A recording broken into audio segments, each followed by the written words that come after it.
881 pages. A book you would have used to heal Nigeria. A book you would have used to appeal to the conscience of the present day leaders to treat Ndibo right. But you failed, sir. You never for once told us why there was a federal blockade. You blocked every aeroplane. You blocked countries. You blocked charity organizations from flying into Biafra to deliver food. You didn't apologize. Your federal troops, area bombings, targeted schools where children and women are, targeted hospitals, targeted churches, targeted marketplaces, which are never military strategy, but a crime against Ndibo. You bombed schools, you bombed hospitals, you bombed marketplaces, you bombed churches. These things are not allowed during the war. But you did it, go on. But you didn't say, I am sorry. To you, it is war. You lied. And we know you lied at 90 years. After the war, you said there was no victor, there was no vanquished, everybody this and that, Bobo Tibo and all the rest. But after the war, what did you do? Every millions, pounds, naira, whatever, that Biafrans had, they only went home with the 20 shillings. You did it. Go on. I want to personally, and of course on behalf of well-meaning Igbo men and women, Igbo sons and daughters, to give General Gowon this message. We saw in the book you wrote, My Life of Duty and Allegiance. And we saw everything you wrote. In the 181 pages of that same book you wrote, sir, there was never a place, never a paragraph, a sentence where you regretted the wasting of millions of lives of Ndibo during the war. Everything about your book was your duty and allegiance. Your duty and allegiance. And your duty during the war was to waste life of Ndibo. And probably allegiance to Nigeria is to make sure that as far as the Igbos decided to secede from Nigeria, they should be wasted. That is the only summary of the book you wrote. Your life of duty and allegiance. 881 pages. A book you would have used to heal Nigeria. A book you would have used to appeal to the conscience of Nigerians, to the conscience of the present day leaders, to treat Ndibo right. A book you would have used to conclusively make Ndibo part and parcel of Nigeria. But you failed, sir. You failed because this stubbornness of Nigerian leaders are still found even in the early leaders. It shows that even the early leaders of this country are as stubborn as the present leaders of Nigeria. The ego of Nigerian leaders, instead of them to repent, they are always explaining. They are always blaming the next person. In your 881 pages of your life of duty and allegiance, you used half of the pages to blame Ojukwu for the war. You said Ojukwu did not, Ojukwu came home and started announcing the Aburi Accord, whatever. When Ojukwu waited for you to announce this confederation, so that every confederate state in Nigeria, every component part of Nigeria will manage their resources and give the federal government their own percentage. You came home and you are ambassadors in Lagos, you are commissioners in Lagos, and you are ministers in Lagos confused you. Something you signed, something that your delegates, your secretaries from Nigeria and the secretaries from Biafra went to Accra to write and rewrite and review and go through and remove and impute and the output. Everything was concluded in Accra. Even the general, the army general that was the president of Accra then, Accra, right? President of Ghana then, by them Accra. While driving two of you and Ojukwu to the airport, was very happy. Was very happy. Two of you promised the man that you are going to implement the Aburi Accord.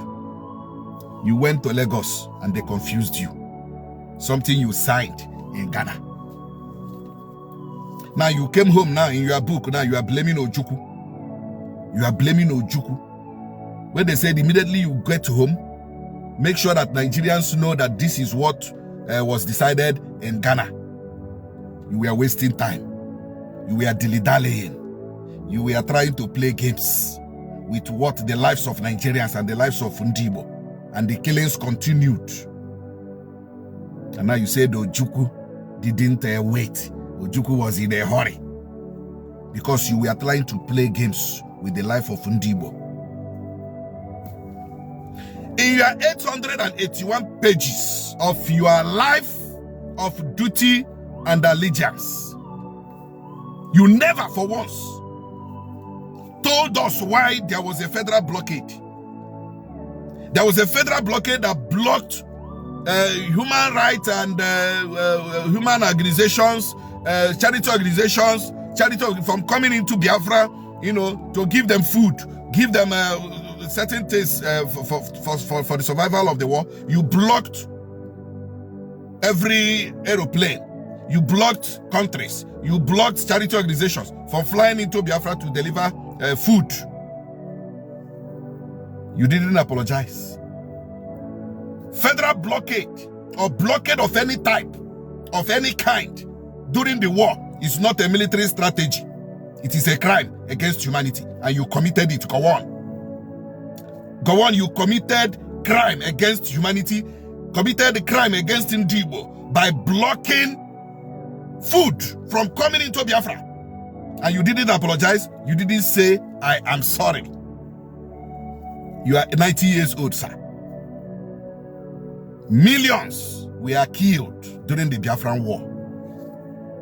You blocked food, social amenities, things that are supposed to alleviate the suffering of men, women, old men and old women during the war in Biafra land. You blocked food from reaching them. And more people died of your federal blockage than those bullets killed. And in your 881 pages, sir, you didn't say, I am sorry. Your federal troops, area bombings, targeted schools where children and women are, targeted hospitals, targeted churches, targeted marketplaces, which are never military strategy, but a crime against Ndibo. You bombed schools, you bombed hospitals, you bombed marketplaces, you bombed churches. These things are not allowed during the war. But you didn't go on. But you didn't say, I am sorry. To you, it is war. To you, go on, it is war. Even refuge camps. Refuge camps, go on, you bombed them. To you, it is war. Yet, it is a crime against Ndibo. A crime during the war. You don't do that. You said you're a military man. There was nothing military about the war you prosecuted against Biafrans. Nothing military about it. Everything you did, go on, I put it to you, sir, was to annihilate, exterminate Ndibo.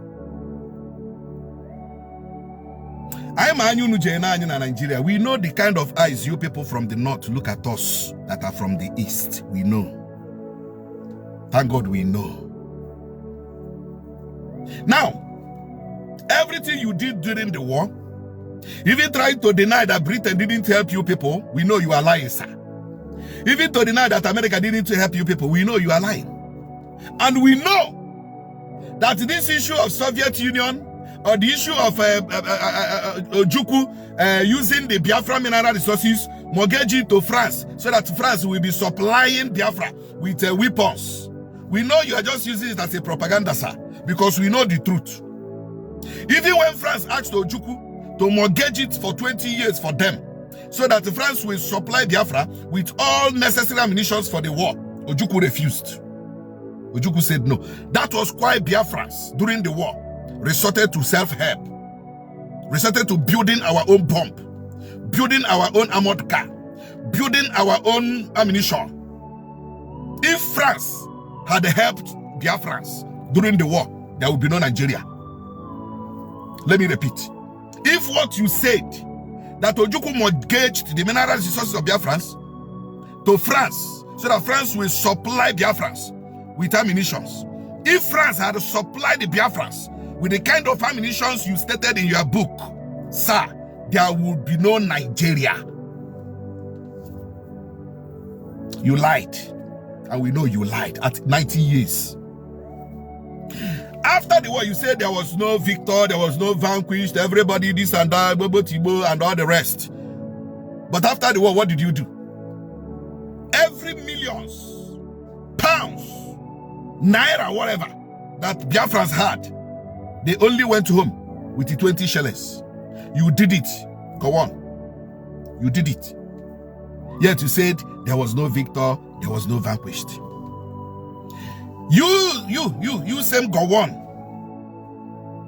You said there was no victor, there was no vanquished. But every Igbo man that has reached the height of his career in the public service, in the civil service, was reduced to ordinary junior clerk, junior officer. No Igbo man or woman was allowed into the higher cadre of the public service, especially the federal service. No Igbo man under you was a senior officer in the federal civil service. No Igbo man was permanent secretary under you in the federal civil service. No Igbo man reached the federal position, the normal federal position of somebody that has reached the career in the federal service. Under you, go on. Yet you said there was no victor, there was no vanquished. Go on. You rebuilt Southwest and he rebuilt the North. You abandoned the East. Yet you said there was no victor, no vanquished. Even in Port Harcourt, you allowed this slogan of abandoned properties to take root especially in Port Harcourt, because they worked hand in hand with you during the war. They helped you to sabotage the Biafran war. They helped you to sell off the Biafran people. They helped you to sabotage. In fact, go on. The truth remains that instead of you using the 881 pages to say, I am sorry. Yes, it was the life of your duty and the life of your allegiance and whatever. But millions died before you. Thousands massacred before your very eyes.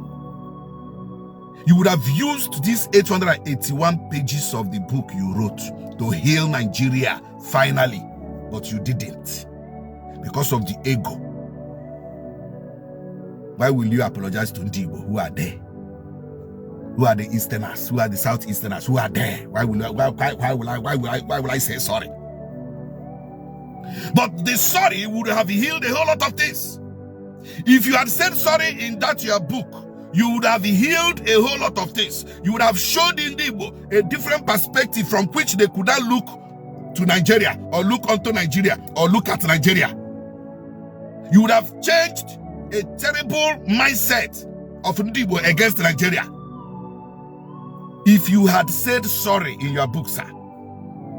Even during the Holocaust in Germany, the German chancellor knelt down and begged Germans, begged the world, begged the Israelis, begged the Jewish population, and said sorry for the Holocaust caused by Adolf Hitler. Sorry, we are sorry. Even in Rwanda, after the genocide in Rwanda, the president said sorry. The current president said sorry. He was a rebel leader then. He said sorry. And he rebuilt Rwanda. He doesn't care who is a Husi or who is a Hutu, or doesn't care who is, he doesn't care. Every section of that country was rebuilt. Even America, after slavery, said sorry. America said sorry to black Americans that were sold as slaves to America. They said sorry. And they rebuilt their colony, rebuilt their states, and made them comfortable. We have a lot of conflicts in the world that their leaders have come out to say sorry. But go on, you chose not to say sorry. You are trying to be diplomatic. There are a lot of things you did not say. And those things you did not say are the truth. And you know it, sir. You chose the ones you want us to hear. You chose the ones you want us to believe. But sir, as a student of government and public admin, and of course political science, sir, we have raw manuscripts of the Aburi Accord, recorded video of the Aburi Accord, and what transpired between you and Ojukwu in Ghana. And we know that if we should blame anybody for the 1966 coup, we should blame Awolowo. We should blame Awolowo, because even the coup plotters said it. Their main job, their main purpose was to make sure that they strike, and probably after succeeding, they will go to prison and bring out Awolowo and make him the president of Nigeria. Yet you people tagged it Igbo coup. You people are not yet ready to hail Nigeria. You people are not yet ready to say the truth. When you people are ready to hail Nigeria and say the truth, we, Igbos, we know. But for now, let us keep pretending that we are one Nigeria. Thank you very much.